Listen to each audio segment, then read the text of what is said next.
Hello, creatives, community, and kind folks. Welcome to RPG with DBJ. I am your host, DBJ, and thank you very much for just being part of the show. Today, we are going to take a look at Scavenger. So, today on Tuesdays, we do Tab Tuesdays, Absolute Tabletop, a amazing, brilliant, creative Facebook group, and also production house for tabletop role-playing games and other things we will see in the future. But I thought I wanted to take a look back in the past into older creations, Kickstarters, and crowdfunding projects that I feel deserve a second look. And today, we're going to take a look at a luminary within the group that created something known as Scavenger. I have the physical book. I'm not even sure if you could even get a copy of this, but I got the premium version. There's a slipcover. This symbol is an S, if you can take a look at it.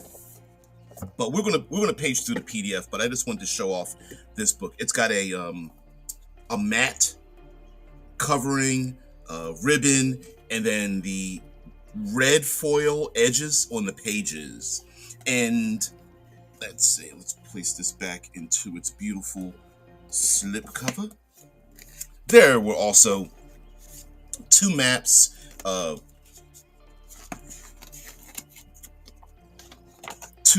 that came with this, and one map is known as Torn, and the other one is known as Akara. And by sharing, let's share this out here.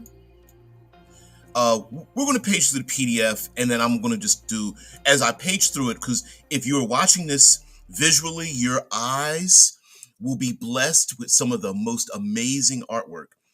This creation, Scavenger, was what came about from an artist who created amazing art and a writer, very poetic, very I want to say an oracle of sorts, a third eye. Marquise Hardis and a number of other creators came together and designed a role-playing game around the art. And just like the ticker down below on this screen, and I'm not doing this description justice, but I want to give the elevator pitch. Imagine, if you will, Dark Sun, but include all of the worldly environments that we know. So it's not just a desert, but it's all the environments we know in our world. Marshes and swamps. We have mountains and crags. We have volcanic activity and earthquakes. We have great oceans and lakes and rivers and waterfalls. We have Arctic regions, and of course we have deserts and plains and hillscapes and jungles and things like that. And but you add into that, what I love is a built-in mission statement. So in this 5e compatible setting, the world of Akara is dying. So the natural environment that we know of in our world is layered into this world, but all of that is dying off. And there are these ancient monuments that can be activated to open up, and I'm calling it a stargate. You have a method of going to another world. So Akara is dying, and the mission statement is you're playing a character, a nomad, a scavenger, to leave Akara to go into another world known as Torn. And Torn is a misshaped, twisted world of adventure and danger. But the idea is, as a character, will humanity survive, or will you as a scavenger be the forward operators in this new world to lead humanity from the old world into the new? And the push and pull of scavenging in this new world to bring things back to the old world. Hello. And the many politics and how much of our meaning the world of Akara culture survives, the transfer from one place to another, and so on and so forth. So I'm going to page through here. Just let's get through paging here. I'm using the 2-page spread just so you get to see much of the artwork. There's many links here, you can tell. Any information that you need for links to find this game, you can find down in the down below in the doobly. So in this, the way the book is written, many of the, and I love this part of it because I love unreliable narrators. So when introducing information about this new world, it is very much written in a conversational manner by members of people who live in this world. So you will find their turn of phrases and accents, if you will, the language that is spoken in this world, and turn of phrases and metaphors and such within the flavor of this world. And I like that because it is spoken from a point of view, and the people in this world have a point of view, and by giving that point of view to the players, they can then question, like, is this person telling the truth, or is it modified by their surroundings or their lifestyle, or their political affiliations and things like that. Here we have languages. I love the types of languages because it gives them context. So it's not just a list of languages, say in classic Dungeons and Dragons, that are just associated with different humanoid races, but the languages have a context, meaning, like, are they trade languages? Are they languages that are spoken by the underworld? Are they banned languages or older languages? And are the languages spoken with the hands? Is it just a textual language, like you don't speak it, but you do write it down? And I like that kind of stuff. Some languages used for like graffiti on the walls and things like that, little messages. I love it. You'll find as you see some of the artwork here that what I love about it is it's definitely not your classic knight in shining armor medieval. It's very lived in. It's dark. It's worn. And like I said, if you had to think of a poor example to compare it to, it would be Dark Sun. But like I said, with Dark Sun, yes, metal is available, but it is a dying world. Here's some nomads, scavengers looking over the city with the giant monolith in the middle, which could transport them to a new world. Bronze District. There was a map earlier of Tarnak, and that's the main city that surrounds the monolith that allows physical translation, but from Akara to the new world of Torn.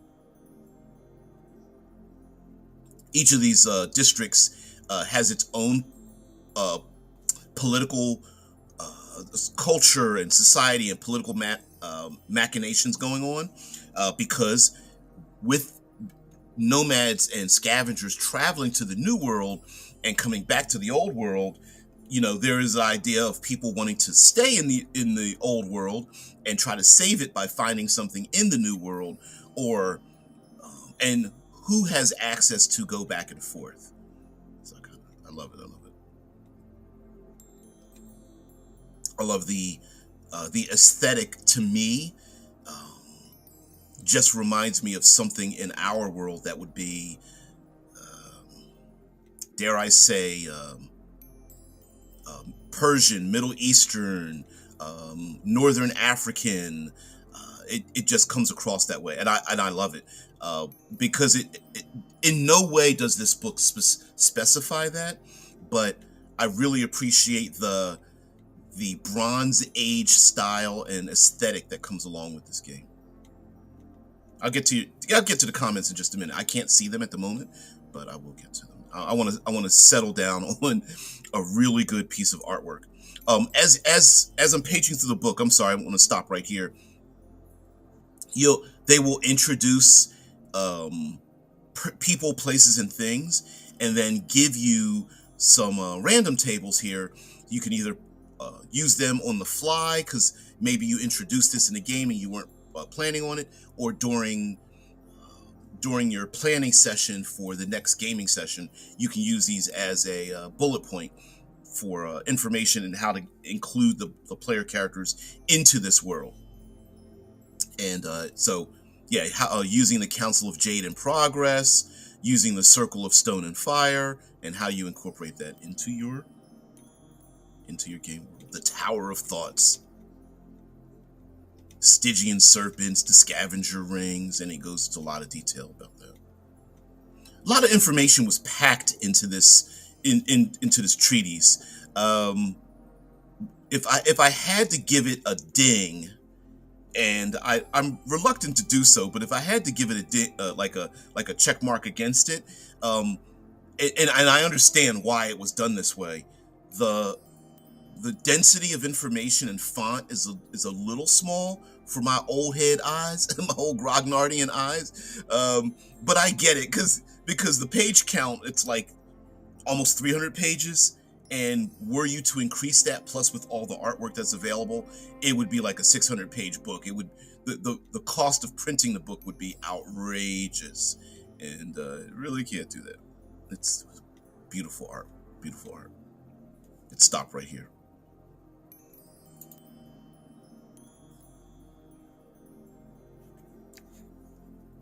Unreliable narrators. Just heard some great stuff about Caligula and Vlad the Impaler. Apparently, all that stuff was mostly made up by politically motivated scribes who hated them. Yeah, I've heard different things like that, and mind you, and then there's also the idea that like maybe it's true, but a little bit too. Maybe something was made a little bit too grandiose. Yeah. I love this piece of art.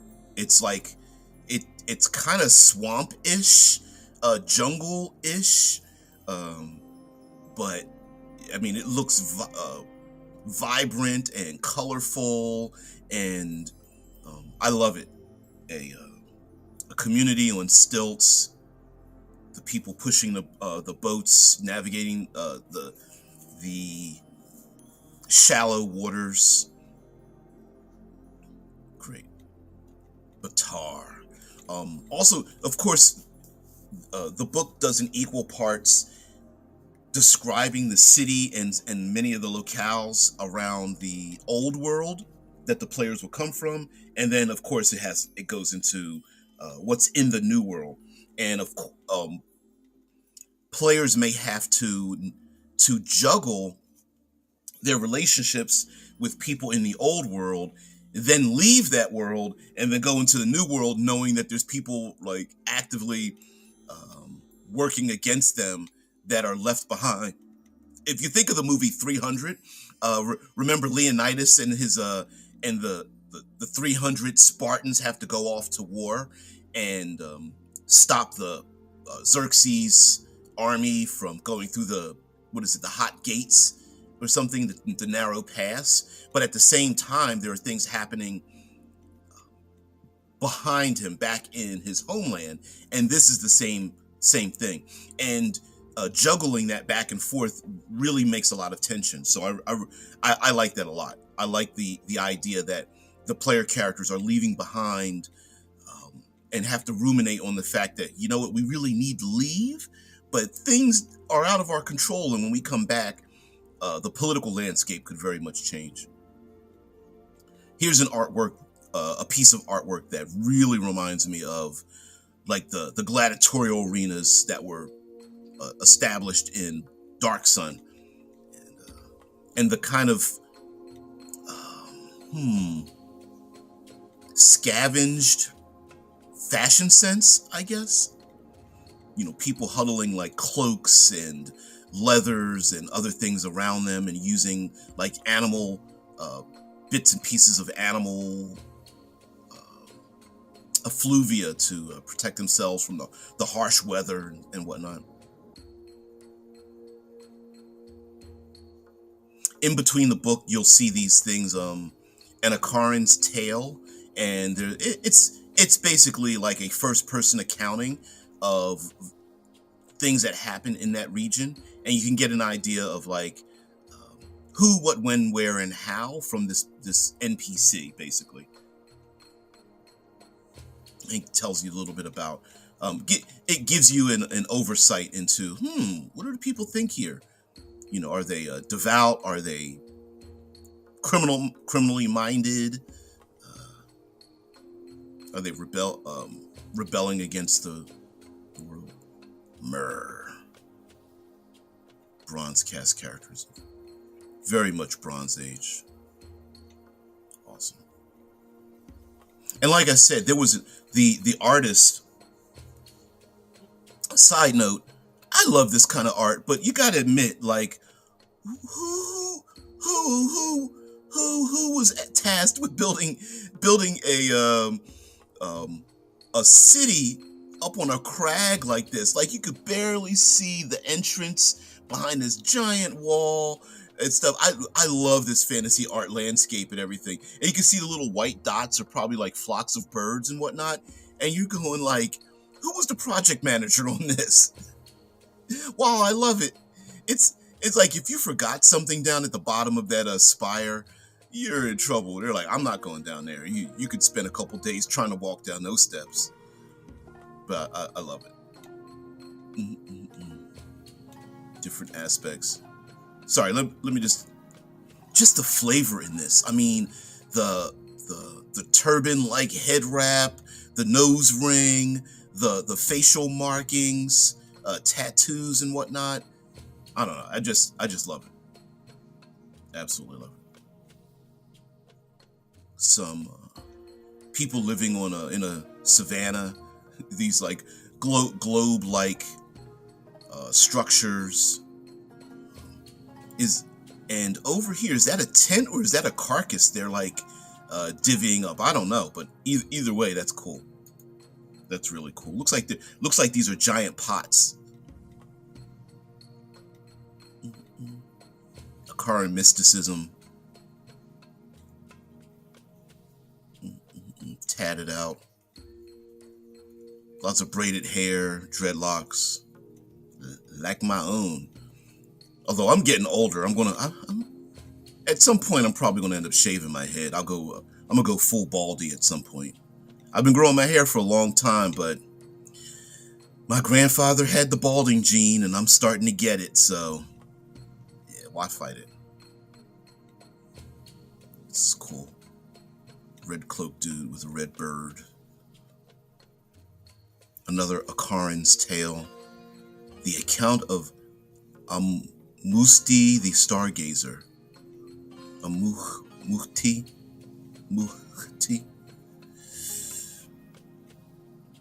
The Cataclysm and the Great Dying. This is an accounting of how the world of Akara is dying. And like I said, remember I was talking about Dark Sun. It's not all desert, right? There's still these places overgrown with because it's Bronze Age. A lot of places are still uncharted, still trying to be dominated by humanity's hands, and so you will have places like this. Looks like moss-covered boulders and giant trees and whatnot, but won't last too long. Death tides, heat raids. It goes into the dangers of the world of Akara that the players come from. Earthquakes, the monsoon raid, the Samum, the Zuds, the Sarsen Zud. It's basically temperature dropping. It's like instantaneous, not instantaneous, but unregulated temperature drops. And I even like the way it's described. Like, first, the temperature will be cloven in half for each subsequent day that passes. Next, snow. Yeah, there we go. First, the temperature will be cloven in half for each subsequent day that passes. Next, snow will fall, creating a thick layer over the ground that will prevent livestock from grazing. Then the temperature will be cloven in half again, and the snow will freeze, forming a thick barrier that kills the soil beneath it. And just that terminology, like cloven in half. I don't know. I like it. Here's a list of places dead, and it's like, are these places still around? Maybe they are dead or are not. They've been lost. People have lost contact with them. And it's also an excuse to go adventuring in the world of Akara. We haven't even crossed over to Torn yet. And again, you'll notice with some concept artists, they will do little things like placing people in the foreground. Their backs turned to us, so you can imagine yourself instead of looking them in the face.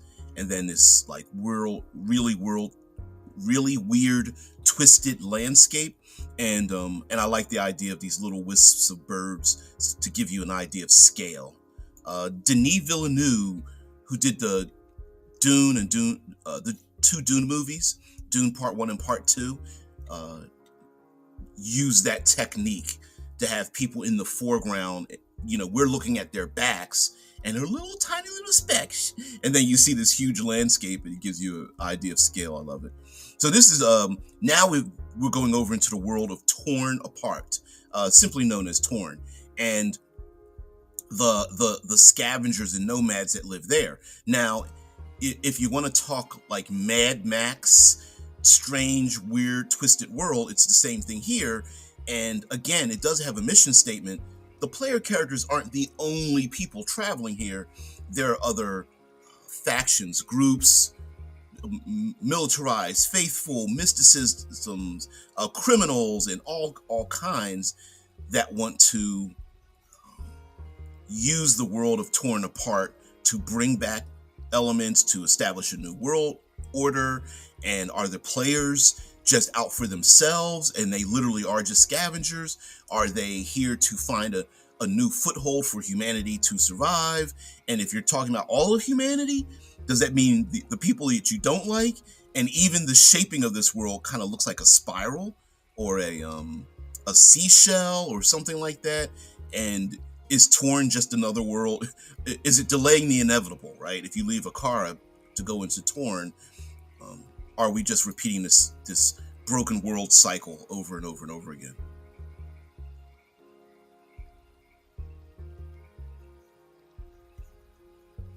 And then it goes into details about the world of Torn Apart. Entering Torn. There's the entrance of Monolith. Let's go back to your comments. Yes, I want to talk Mad Max always. Cleaved in half? I don't think it's a strong verb. Cloven sounds wrong. Cleave? Well, it has been cleft? It's hell, your hair's looking good. A touch of gray and dreads looks awesome. Yeah, I don't mind the gray. I have never dyed my hair or anything like that. It's the balding areas. Listen, I've been having a talk with myself, with my head for quite a while now, and would be kind of strange to have like a dreadlock comb over. I don't know if I want to do that. Oh man. Yeah, and by the way, I'm not going to hold anyone too long on this one because we have to keep on going. But the artwork is just amazing. There is another game called Tales from the Loop where there was an artist and then a game. The art was created. It's the one where you see like the Scandinavian kids in the 80s and they mix in technology and it was called Tales from the Loop, and there was another book, second book that came out, Things from the Flood, which happened in the 90s, and you play kids in the 90s and stuff, little edgier teenagers and whatnot. But anyway, that was another game that was created with the intention of like the artist created the artwork, and then a game designer and company came behind them, and this is the same thing. This was just a meeting of the minds. The artwork existed. I mean, of course there was additional artwork given to this game, but the artwork existed, and then the writer came along and said, this has got to be a setting. And they were of, meeting of the minds. Like, the artist was like, oh, this sounds awesome. What other artwork would you like me to add to this and whatnot? And then sometimes there's some artists where you're like, I'm not going to tell you anything. I'm just going to let your mind vomit over the page, and I will scoop it up and eat it. That's pretty nasty, but but you get my point, right? So some artists, you don't even want to tell them anything because you're afraid to taint their creative passion. And in some ways, you kind of want to come behind them and just go, whoever you are, dude, lady, whatever, you just paste it down there, and we will take it. I didn't shout out their names. I'll go back to the beginning and shout out their names at the end. Here's some more artwork.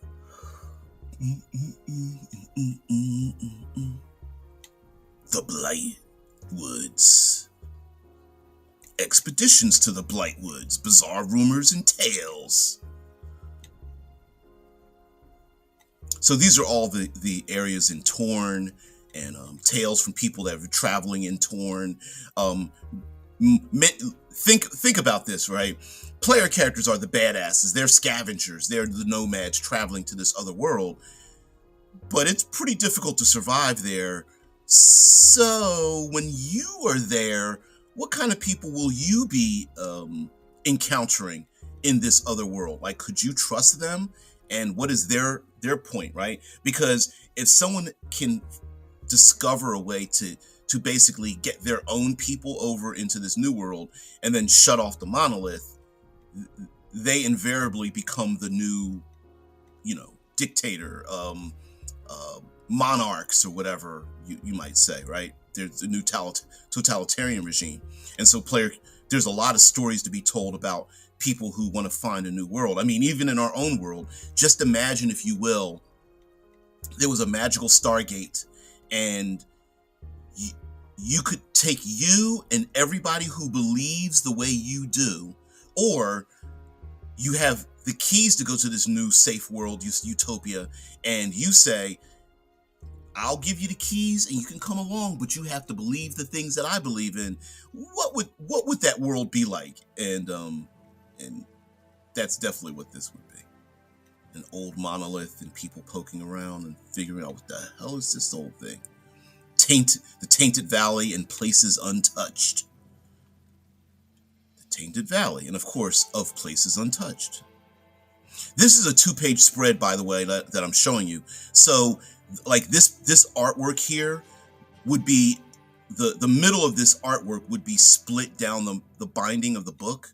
So this is how the 2-page spread, and I'm showing this to you because a lot of the artwork and the layout of the book is in a 2-page spread, and that's artwork unto itself, right? Look at this. There's a little bit of snow, but there's a little orb glowing in front of that individual.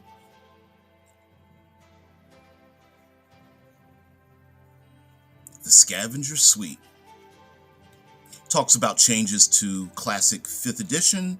Mind you, this is based on the old 5th edition, and I said this before. I love Matt Click even pointed it out, where I said, like, yeah, even 5th edition isn't compatible with itself. When people talk about, well, is it compatible with this thing? It's like, listen, it's been years since 5th edition has been compatible with its own self. So relax on that. It's just basically a D20 fantasy game, and reshaped into what you want. So also, if you want to encourage creators and pay people who are not associated with Wizards of the Coast, this would be an awesome opportunity to do that. Unfortunately, as I'm showing you this and other creations from the Absolute Tabletop creative mindscape of creators, a lot of them have gotten burned out on making these creations, and I understand why. But I thought I would shout them out, and I love it. So this goes into more of a gaming mechanics and DCs and objects of artifacts and how the magic works, and using shard stones and how they are used, and where do you get the shard stones from, and activating them, and such. The scavenging peoples. I love it. Just look at, I mean, if you guys are watching this, you really have to take a look at like the robes and the tattoos and the markings and whatnot. I see the little scavenger symbol on his wrist. Yeah, I kind of see it. I'll give that to you. The Kith. They're kind of like Akara's wildlings. Would you consider them, if you had to make a comparison, would you make them or think of them as like goblins or halflings or elves or gnomes? And the answer is yes. They are natural empaths. They don't really want to be civilized as much. The Morgue. Multi-armed creatures. I see you min-maxers trying to figure out how you can use all 4 arms at the same time and get 4 different actions. That's not the way it works. They have 4 arms, but it's more flavor than anything.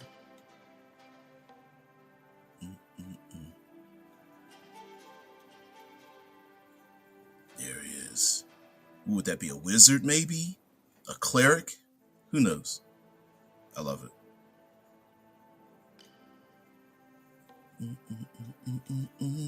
Symbols. Symbols of the various factions. Mystics. Oh, this is cute. Look at that. Are you a druid? Maybe. Are you a ranger or druid? Or an equivalent of such a thing? A little small field mouse. Invokers. But anyway, along with this PDF, there's a sketchbook of some of the artwork that was used or the sketches that were used before the colored art came to be. And of course, there's maps of the different regions and things like that. So yeah, different backgrounds. These are the old classic backgrounds with the trinkets and traits and things like that, hopes and flaws and whatnot. And I love it. I wish they didn't make that go away. I get that they were, Wizards wants to give people what they want, but I miss that part of it. The emissary. The head-hunted exile. And then I'll get to somebody here. Where is she at? The patron slave.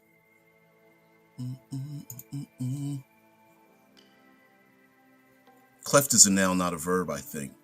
Hey, listen. we've in recent years we've taken the word source and taken that from a noun into a verb. So, yeah, all things are made up. The T is cloven is less common past participle of the verb to cleave. It's actually used as an adjective, as in the expression cloven hoof, but is not generally used as a past participle. Yep. Yep. Yeah. And like the funny thing about pronunciations and people, and words used and things like that. Yeah, maybe today, but tomorrow we might be using it differently. We're constantly evolving our languages even as we speak. So when someone says no, that's wrong, it's like, yeah, but in 5 minutes you're probably sure. In 5 minutes that might change. Not literally, but you get the point. Yeah. It's like, because I'm always constantly putting the improper emphasis on the incorrect syllable all the time until I'm right. Scat your feats, things like that. Beautiful picture here. Beautiful picture. Just really encompasses like the fact that this is not a proto pseudo medieval Dungeons and Dragons. This is, riding on giant lizards, pulling a, I don't know, it looks like a giant sized chariot and soldiers. You can't, you can't tell. It doesn't look like a place on Earth, and these are not Earth-like animals or cultures that you can find. Here's someone in white robes from head to toe. They're only their eyes are exposed. Maybe everyone's got giant spears. It looks very like, I'm saying Bronze Age in the sense that much of the way people are, and the design of this is from natural environment to hand. It isn't very many steps away from one to the other.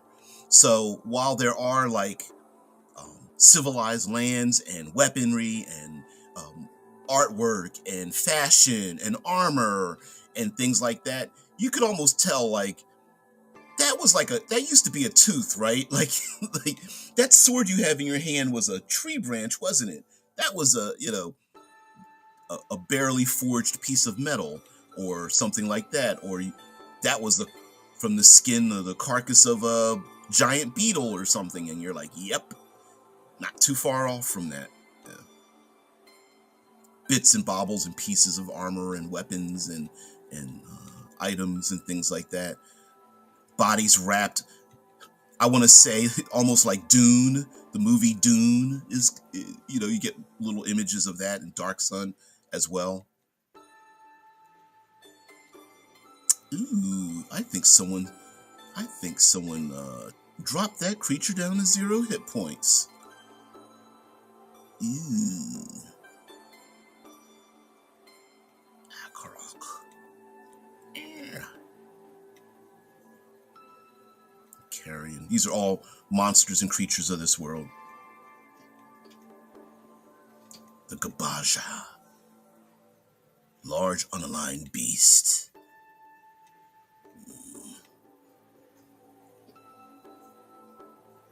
Insat. Looks like a plant-like creature from maybe a jungle or a swamp. Midnight Childs. Not children, the childs. Oof. I don't like anything evil that looks like a cute little animal or a child or something like that. No, thank you. And little insect. Darn. Samoa's Bane. Multi-eyed snake. It's like an eel, maybe. Skren. With dream venom. I think the word Skren or a version of that is used in Brandon Sanderson's books. Drone Skren. Bane Below. A poem composed by Drifter Shumal of the Cabal of 10 Knives.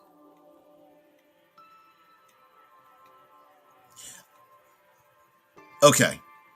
While I love this artwork here, and I know this person's like, maybe my head is like blocking this person just a little bit. And I love the artwork, big, like, again, small person foreground, giant thing background gives you scale. It always makes me wonder, like if you're a gaming simulationist, there's little to no chance that person, and I don't care about the game mechanics. It's just like the physics of this tiny little person defeating this big thing just always amazes me. Like, yeah, you're not doing much. Unless that creature literally bites on that spear and it gets his jaw pierced in between, like someone biting down on a toothpick or something, and it gets stuck in your between your tongue and your roof of your mouth, and you're like, ah. I don't see that person surviving as a simulationist. I know it's a game, but it's fun. It's just fun looking at that kind of stuff. Swarm voice. What is it about what is it about removing all the eyes and nose and mouth and just having a big maw in your face that just screams evil and dangerous? It's like, yeah, I don't even need eyes or a nose. I just grab onto things and don't let go.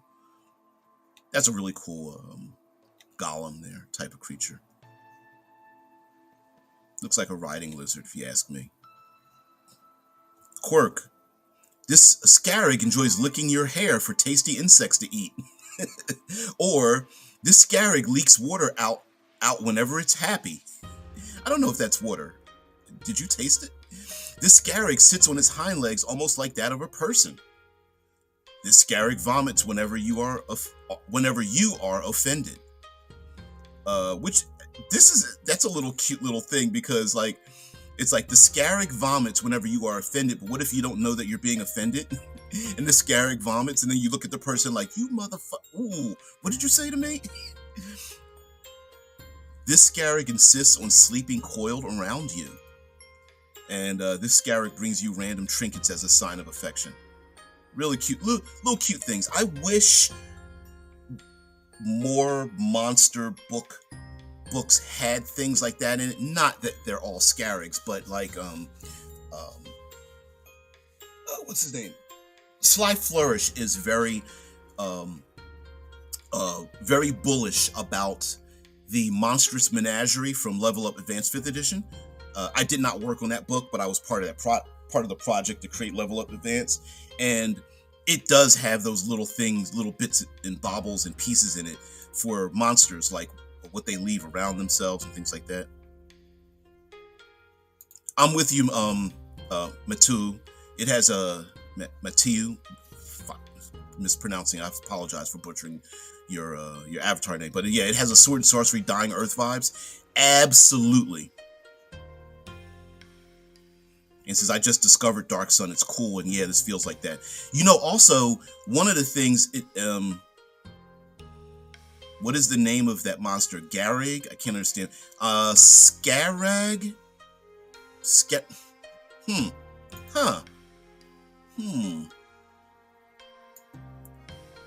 I'm SK. What the hell just? I didn't mean to do that. It is a Scarag. I don't know.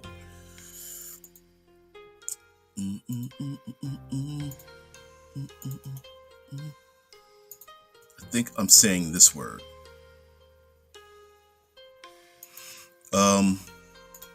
But yes, the artist known as Brahm that did much of the artwork that became Dark Sun was very pivotal in creating the feel and flavor of Dark Sun, which helped, which is one of the many reasons why people love the Dark Sun setting.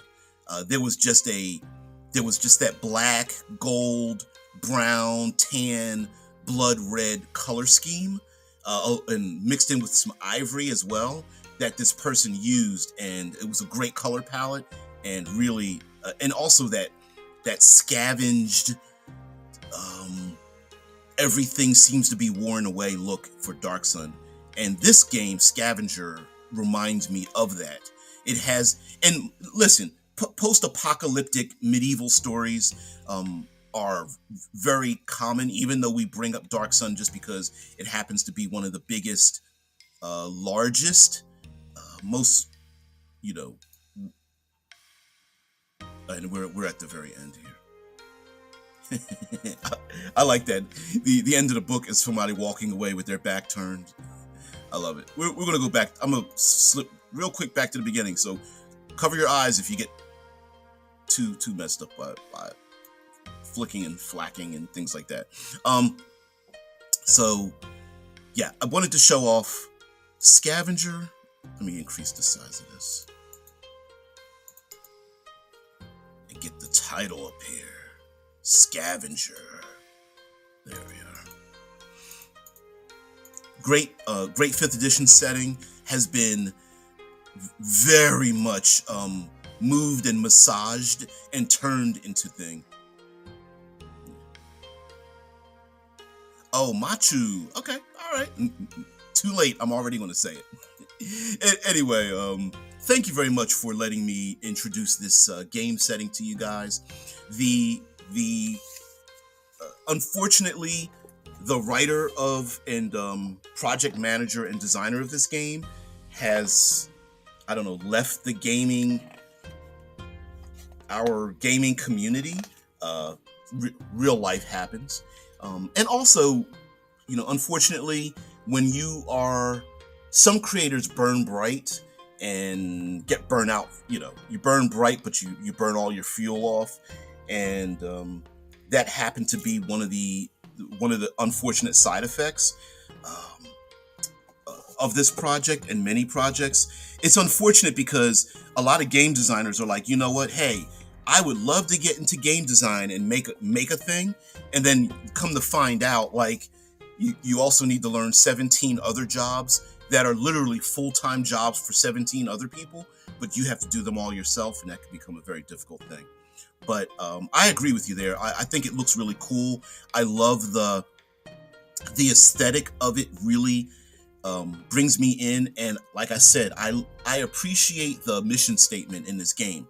You are in this world known as Akara, and it is a dying world. That means, like, other than the major cities and city states that are still surviving, you go out to the outskirts, and it's like the world is just, it's all dangerous. The world is literally fraying away on the outer edges. So, like, imagine, if you will, going to the edge of a map and finding out that the edge of the map does not exist any longer. That's Akara. Yeah, having good ideas and then using them all is way different than failing or burning out. I agree. I agree. And also, it just, that's just the thing that happens, right? To creators of all types, musicians like yourself and others. Sometimes it is, once the creative spark hits the real world, there's that friction that happens because, how many times have we seen movies or books or something written, and we always go like, well, it would have been better if the money makers, the bean counters got their hands out of it, but it wouldn't exist without the bean counters in the first place, right? So yeah. In fact, if you have a handful of good ideas and you make them all happen in practice, that's pretty much like success, isn't it? I agree. I don't think this person isn't successful. I think sometimes people relate a person's internal success is different than external, right? We look at this person, we look at the creation and go, beautiful, excellent, chef kiss, love it, I'm glad it exists. And that person goes, man, I wish I could have made that better, right? What is it? Artists are never done, they just meet deadlines. That's a thing as well, right? Yeah. So, yeah, it's unfortunate. Yeah, it's like artists are like, if you leave it up to an artist, they'll work on that thing for like 35 years. Sometimes with an artist, you kind of like have to pry it out of their cold dead hands and like give it to the world and like, damn it, give it to the rest of us, we want to see it, and that person's like, no, it's not finished yet, I've got to do one more tweak. And you're like, shut up, you're a genius, give it to the rest of us, right? So and I kind of feel that way about Scavenger. I appreciate this world that is shattering, plus you have all of the crabs in the barrel kind of concept where there are these political machinations wanting to hold on to the old world. You have groups of people wanting to move into the new. You have individuals who are taking advantage of the chaos that's being created. You have humanity that wants to live and survive. And can something be done about that? Can this magic from this new world of Torn be brought back home and save our home world? Or do we have to pack up all our shit and then travel to the new world? And I appreciate that they don't answer that question. There is no, hey, look to the back of the book to tell you what's going to happen in the future. That's not it. It also, the way it's written,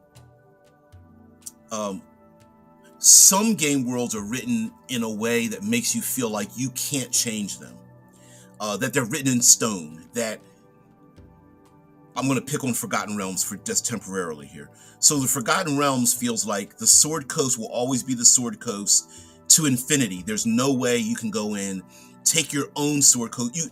Even destroying the Sword Coast would be paramount to like blasphemy in some people's eyes, because of how invested they are in the source material. For Scavenger, it comes across as like, you know what? This is transitory. Like, the fact that the city is here, it's it's a wonder it even exists, and probably in the future it won't exist any longer. And in your game world, you can make, mix and match, and it almost gives you a um a permission to change the way things are happening. Even the NPCs that they give you a list of are like, yeah, this person isn't long for this world. They're going to push somebody just a little bit too far. Maybe a player character, maybe someone else. There's a good chance this person's probably going to be assassinated, right? And it's like, and I love giving that tacit permission to go, yeah, it's yours. And as a matter of fact, even with the unreliable narrators in here, they could even be wrong. Maybe this NPC that comes across as an asshole and the villain, maybe they really aren't the villain at all. Maybe they are, maybe people just perceive them that way, including the NPC that told you about them. But now you find out, no, they're working for the greater good. They just have a really terrible personality or something like that.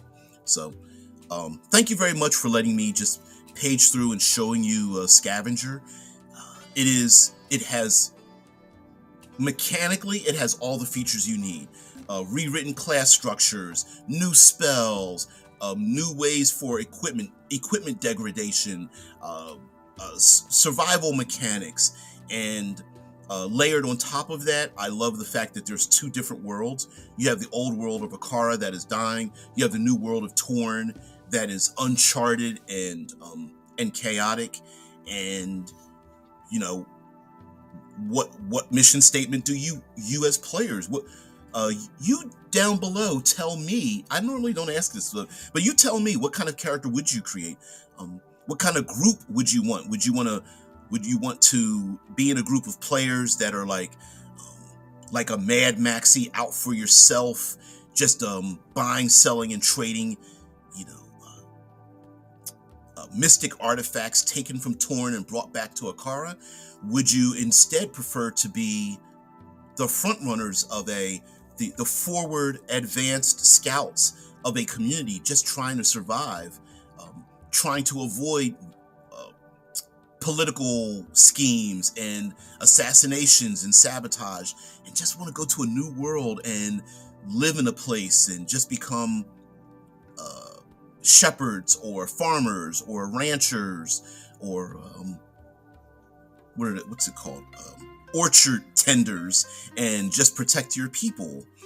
Maybe there was a premonition or a portent, an oracle told you and predicted the future of where to go, and now you are traveling with a map written nowhere but just in your head of a place a place of utopia, and everyone knows maybe that you know where this place is, and they're out for blood to find this new place. I'm picking on Mad Max the Road Warrior movie, where there was an old postcard, and that's all they had to tell them that there was a place, a paradise of nothing but water and sunshine and safety.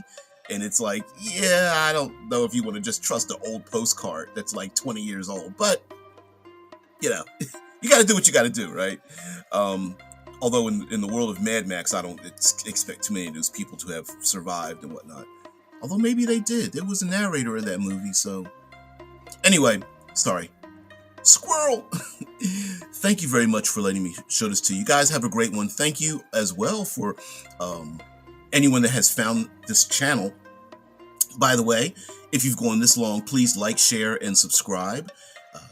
And if you want to see more like this, or you would like to see more materials, or just hang out, of course, this is on this side of the interwebs. We don't do research.